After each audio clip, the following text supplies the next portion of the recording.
Welcome to the Idea to Empire podcast. I'm Shanae Jackson. Today, I'm going to keep it short and sweet.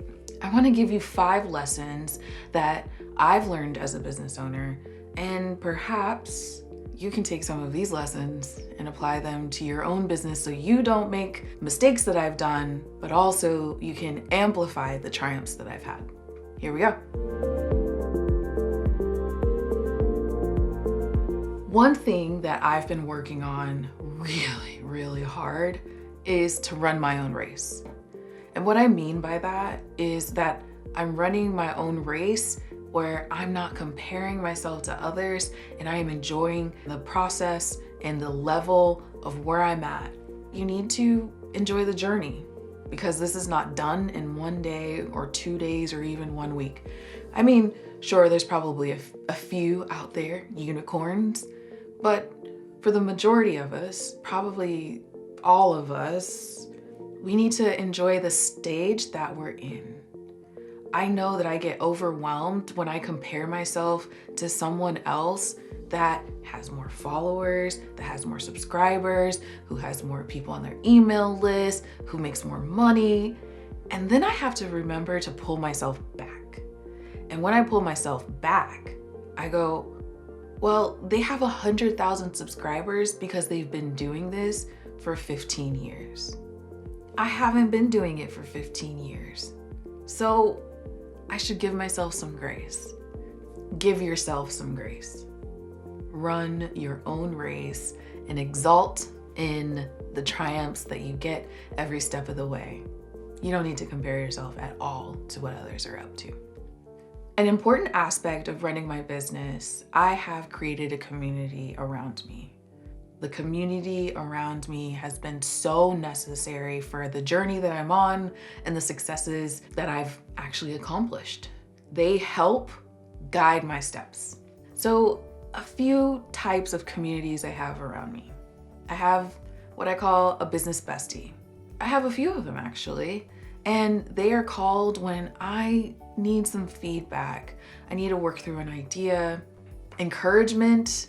My business besties are around for all sorts of good reasons. And generally, I only talk to them one-on-one. It's not really a group thing. The other set of people I have around me in my community are mentors. They are 15 years in the business, 20 years in the business, in my same industry and not.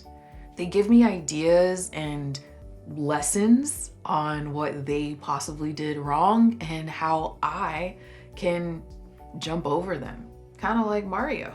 I don't have to do it the exact same way that they did, but I can also take my questions, thoughts, ideas to them for some feedback.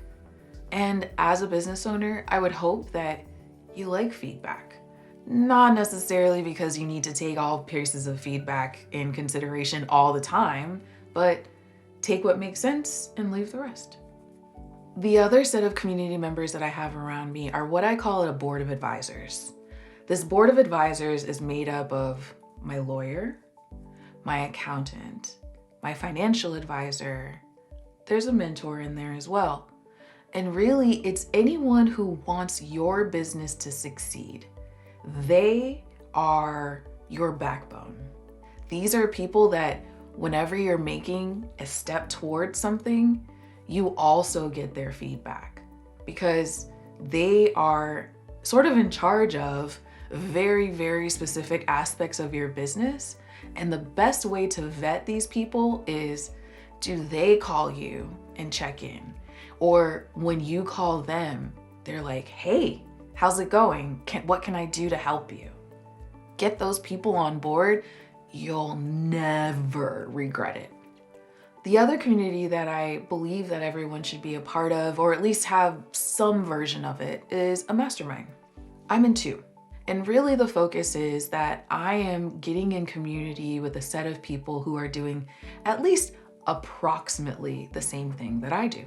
The goal is, again, that I can get feedback, get ideas for my unique situation about that 1 or 2 things that we have in common as a group. So there's a board of advisors, a one-on-one, and a group. What else do you need? A big lesson that I've learned, especially after I experienced my burnout, is thinking about when do I start my day and when do I stop it? And what activities symbolize or signify that I've started the day?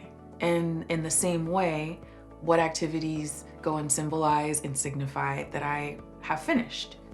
It's sort of like a morning routine and an evening routine. In the morning, I tend to have a little less energy. My brain just doesn't seem to be on. So because of that, the way that I get my morning started is I'll check some emails, I'll look over my schedule for the day, and I'll just really make sure that I understand what's the run of show. Then in the evenings, or as I get closer to the afternoons, that's when I do a lot of my creative work. I'll design presentations, I'll go and put together worksheets, I'll put together lead magnets, I'll write a ton. Then as I get to the evening, the way that I symbolize my way of closing down is I look over my calendar, the things that I've accomplished today, and write some notes.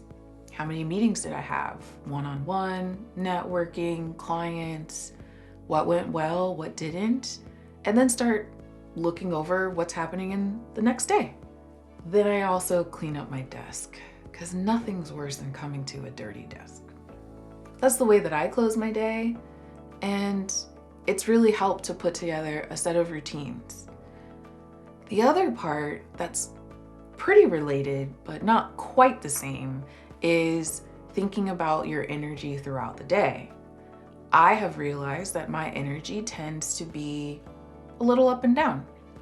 So granted, I get in front of my computer in the 9 o'clock hour, sometimes earlier, but I usually work in about 2-hour sprints. And then I'll take an hour off so I can recalculate and recalibrate my brain.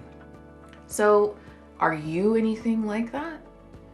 Do you work for a couple of hours with focus and then need to take 15 minutes, 30 minutes, an hour, and then you restart? Follow your energy. It's important. Another really important lesson that I've learned is to develop a roadmap for when I have a ton of ideas. I have learned that I need to prioritize, and because I'm always thinking, and I'm sure you are always thinking too, I can talk about business all day. Well, which then means that even when I'm brushing my teeth, I have a ton of ideas. So what happens with all those ideas? They don't need to just go away. What kind of things can be prioritized for today, a month from now, a year from now, or even after you meet a specific set of milestones? Perhaps something gets pushed up because you got those 30,000 followers or those 5,000 people on your email list who all want to have that one course. And you're like, okay, well, now's the time for that course to be implemented. A roadmap, so that then you don't let all of those ideas distract you from being great. Because ideas can be really distracting. And we talk a lot about shiny object syndrome, and the majority of us as business owners totally have it. But if we prioritize road mapping, then a lot of times we can fit, maybe not all, hopefully not all of your ideas into a plan of action, and something that you can build towards.